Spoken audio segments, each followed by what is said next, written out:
This is the Sabbath School lesson for the second quarter, 2021.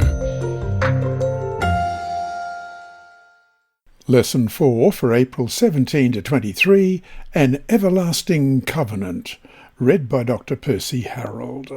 Friday, April 23.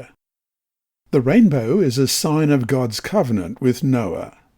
Read Genesis 17:10 to discover what was the sign of God's covenant with Abraham. Genesis 17 verse 10, This is my covenant which you shall keep between me and you and your descendants after you. Every male child among you shall be circumcised. And then we read in the Seventh-day Adventist Bible Commentary, Volume 1, pages 322 to 323. Circumcision was destined, 1, to distinguish the seed of Abraham from the Gentiles, as we read in Ephesians 2:11. Therefore remember that you, once Gentiles in the flesh, who are called uncircumcision by what is called the circumcision made in the flesh by hands. 2, to perpetuate the memory of Jehovah's covenant in Genesis 17:11, and you shall be circumcised in the flesh of your foreskins, and it shall be a sign of the covenant between me and you.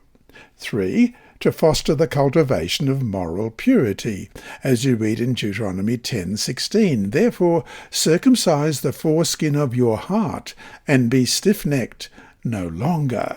And 4, to represent righteousness by faith, as we read in Romans 4:11. And he received the sign of circumcision, a seal of the righteousness of faith, which he had while still uncircumcised, that he might be the father of all those who believe, though they are uncircumcised, that righteousness might be imputed to them also.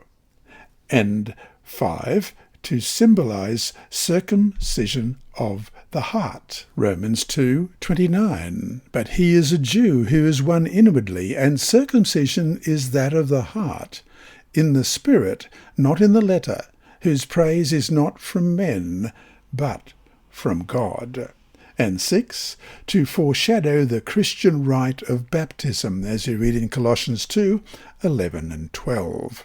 In him you were also circumcised with the circumcision made without hands, by putting off the body of the sins of the flesh by the circumcision of Christ, buried with him in baptism, in which you also were raised with him through faith in the working of God, who raised him from the dead.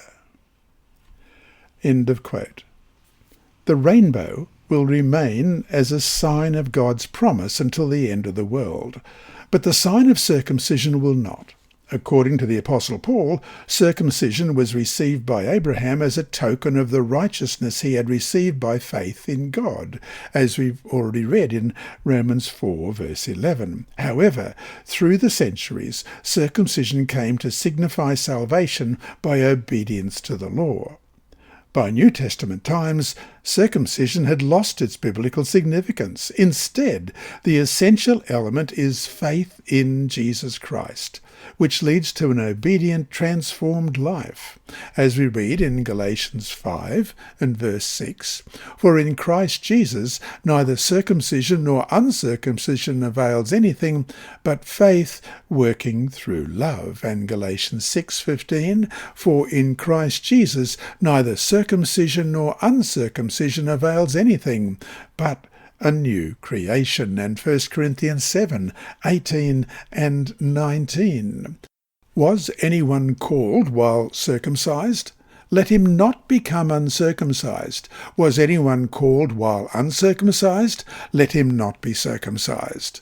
Circumcision is nothing, and uncircumcision is nothing, but keeping the commandments of God is what matters. And that brings us to our 2 discussion questions for this week. 1. Discuss the relationship between faith and works. Can there be one without the other? If not, why not? 2. A quote from Patriarchs and Prophets, page 126 and 127. Many are still tested, as was Abraham. They do not hear the voice of God speaking directly from the heavens, but he calls them by the teachings of his word and the events of his providence. They may be required to abandon a career that promises wealth and honour, to leave congenial and profitable associations and separate from kindred, to enter upon what appears to be only a path of self-denial, hardship and sacrifice. God has a work for them to do, but a life of ease and the influence of friends and kindred would hinder the development of the very traits essential for its accomplishment. He calls them away from human influences and aid and leads them to feel the need of his help and to depend upon him alone, that he may reveal himself to them. Who is ready at the call of providence to renounce cherished plans and familiar associations? End of quote. Discuss any contemporary examples of those you know who heeded this same call. And to summarize this week's lesson, God called Abraham into a special relationship with him, one that would reveal the plan of salvation to the world. Inside Story. Our mission story this week is titled God Always Has a Way, and it's by Andrew McChesney of Adventist Mission. David never cared about God until he lost his business to his best friend amid a bitter court battle. All hope seemed lost. He decided to study theology at a Seventh-day Adventist college in the Philippines. David, who grew up in an affluent family, had no desire to become a minister. He simply wanted to gain a better understanding of God. David moved from his atheistic homeland to the Philippines.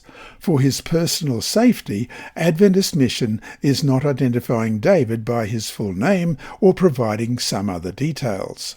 After months of theology classes, David was still wondering whether he had a future when he joined a mandatory month-long evangelistic campaign, part of the requirement for his education. He preached evenings and spoke one-on-one with attendees. One schoolteacher told him that she had longed to be baptized for many years, but feared that her husband would kill her if she became a Christian. At her request, David began Bible studies. Finally, she was baptized. "Aren't you afraid that your husband will kill you?" David asked afterward. "He may kill me," the woman replied, "but I still wanted to be baptized." David was astonished by her faith in the face of death. He had never seen such faith. Her husband did not kill her. David also befriended a boy who came every night and wanted to be baptized. David went to the boy's house to ask for permission, but the parents, who belonged to another Christian denomination, turned him away. David visited many times, but the parents would not relent. 6 months later, an Adventist pastor sought out David at the college to tell an unusual story. A family of 4 showed up at his church one Sabbath and asked to be baptized. He quizzed the parents, son and daughter about their knowledge of the Bible and saw that they understood the church's beliefs. But he couldn't figure out how they knew the Bible so well. No local church members knew the family, and no one had given them Bible studies. Finally, the pastor asked, "How did you hear about the Adventist church?" "Evangelistic meetings were held in our town 6 months ago," the father said.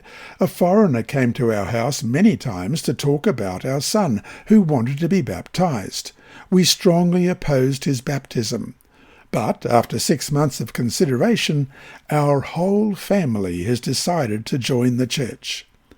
David couldn't believe his ears. He realized that God always has a way, even when everything seems hopeless. He gave his heart to Jesus and became a pastor. "My life has been a journey," he said. "I have learned to trust God and to work for him." This lesson was read by Dr. Percy Harrold for Christian Services for the Blind. It's supported by the Sabbath School Department and Hope Channel Australia and is rebroadcast by Christian Record Services and through podcasts at It Is Written in the United States, Hope Channel Germany, and through Apple iTunes and SoundCloud.